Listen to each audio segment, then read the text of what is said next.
Gyanantimirandasya Gyananjana Shalakaya Chakuramilidam Jina Tasmai Shri Guruve Namah Vancha Kalpa Tarubhischa Kripa Sindhu Vaivacha Patitanam Pavanebhyo Vaishnavibhyo Namo Namaha. Before speaking of my sister Dandavat Pranam, onto the lotus feet of my spiritual master, Nityalila, Pravishna Vishnupa Paramahamsa Pajaja Chaja Shotita Shishimai, Bhaktivedanta Narayan Goswami Maharaj, and unto our entire Rupa Nuga Guru Vargan, O Vaishnavas and Vaishnavis. I feel very blessed and happy that you've included us today in your satsang. I'd like to introduce the girls.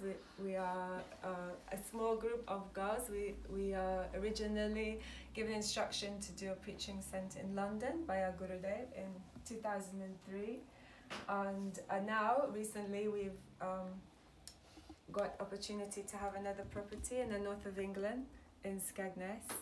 So through the lockdown, we've been fortunate to be able to do kirtan here. I'd like to show the girls. There's Lalita, Rati, Manju, and Sudevi, Radha, Sita, Jayanti. We were all very fortunate to also see your Gurudev. He came to our center in London. Was it last 2 years? Yeah, 2 years ago, 2019. I'd like to speak 2011. I'd like to show my gratitude because when Vaishnav visits your home, he makes it a holy place. So my impression of your Gurudev Baba, he came into our place, it was actually prashad time. And everybody was busy chatting and taking prashad, and I noticed how unassuming he was, that he came in and was not expecting even a seat or any introduction. He just came and sat down quietly. And one devotee said to me, "Oh, who is this guy?" I said, "Oh my Lord, it's about everybody." And I introduced, and then everybody came and sat around him like honeybees to the flower, and everybody was listening to his very beautiful speech and heart-melting association. Because for someone who is of such elderly age, who leaves India and goes into the Western country, it's such an unusual thing to do. It's such an austerity and difficulty for the body. But for a Vaishnav, more than that, is that the Vaishnav, he is absorbed in the holy places doing bhajan, and he leaves that through his mercy to give his mercy to the ordinary people. This is also like my own Gurudev, my spiritual master, Srila Gurudev. One time I was in Jagannath Puri and I was in a darshan, and there was only my Gurudev there and one sannyasi he was speaking to, and he said, "I could be absorbed in bhajan in Vrindavan, but I am traveling all over the world to give my mercy to the ordinary people." And at that moment, he turned and looked at me.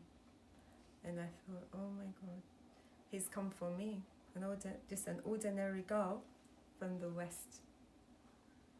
And I thought, then I should also try and do something. Because I don't have anything to give up. I don't have my bhajan to give up. Like he is absorbed in Vrindavan, and he's making that endeavor to go to these Western countries. So there's one katha of one sage, Rishi. He was very, very much absorbed in bhajan on the banks of the Ganga. And only he was meditating on Lord Narayan.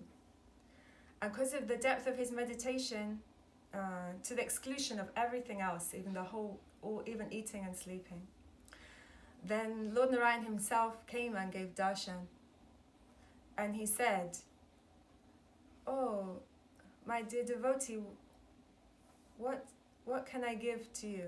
He said that I want to come and serve you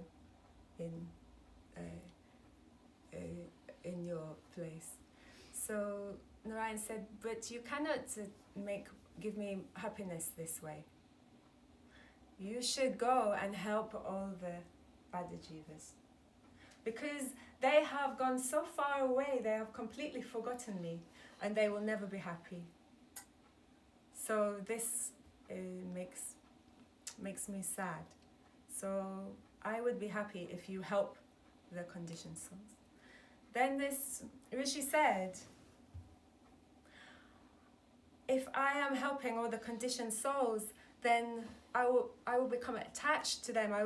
They will take me and consume me with their own problems and difference, and I will forget you. And I'm worried I want to only be one-pointed to you." And then Lord Narayan said, "No, this will not happen.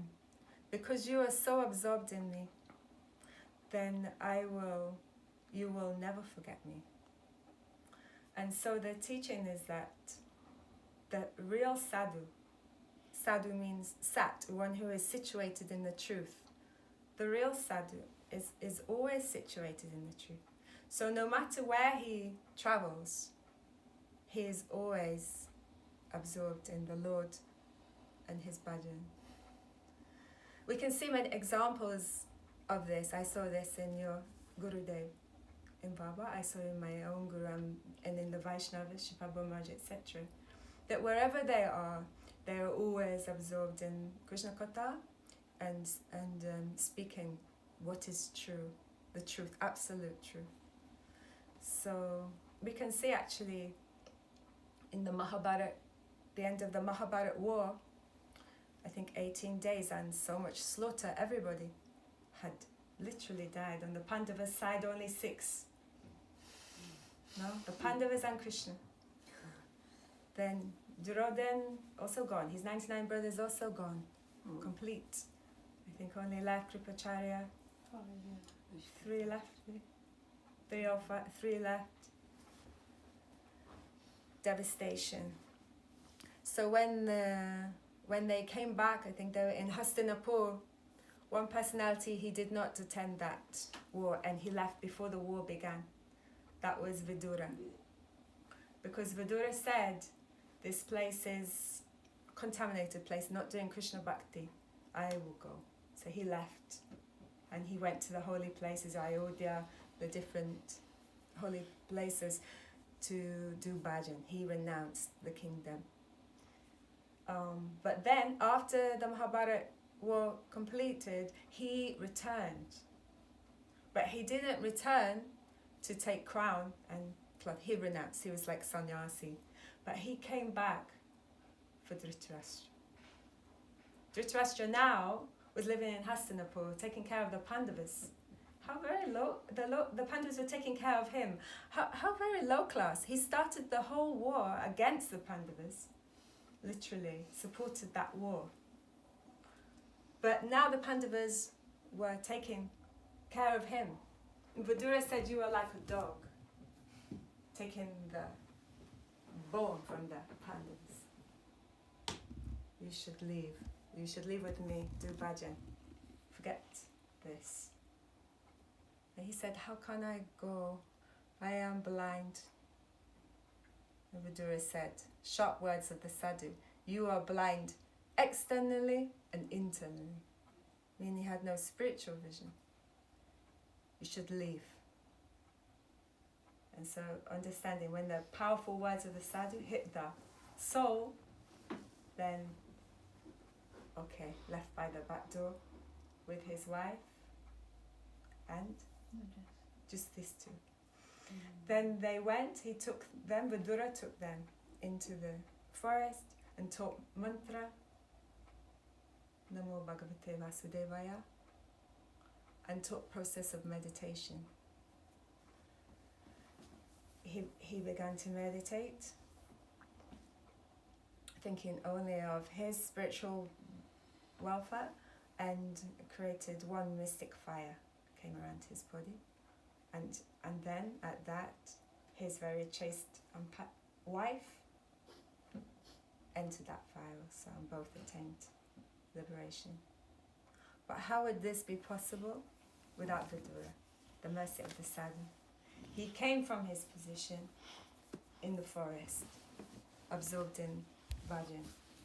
And for Dhritarashtra, for the ordinary person, the blind person, he came and took them out of the ignorance and brought them into spiritual consciousness. So what can we say about the glories of sadhu sangha? Without the sadhu, we have no life.